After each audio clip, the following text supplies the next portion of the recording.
Ako nga pala si Alvin Bulaer, ang DTF operator ng Honda 30cm dito sa branch ng RP Ermita. Nagamit ko to ng 6 na araw at nakapag-run ako ng total of 66 meters. Ito naman po ang head. Ito naman po ang capping. Nasa good condition pa po. Clean head naman po natin.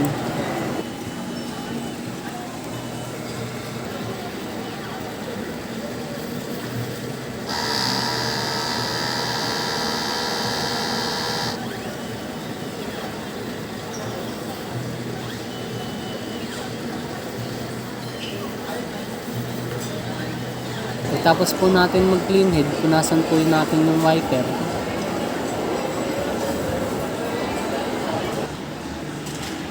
Nozzle check naman po natin.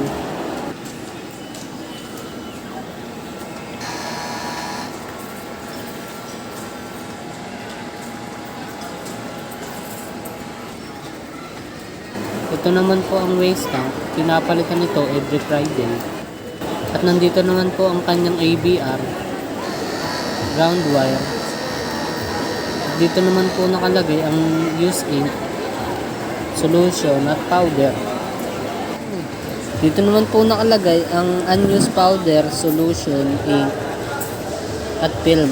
Dito naman po nakalagay ang ink system namin, nasa tamang label lang. At ito naman po ang consumable monitoring. Cyan, magenta,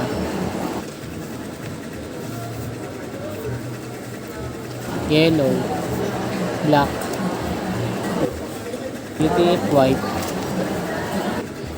solution, powder,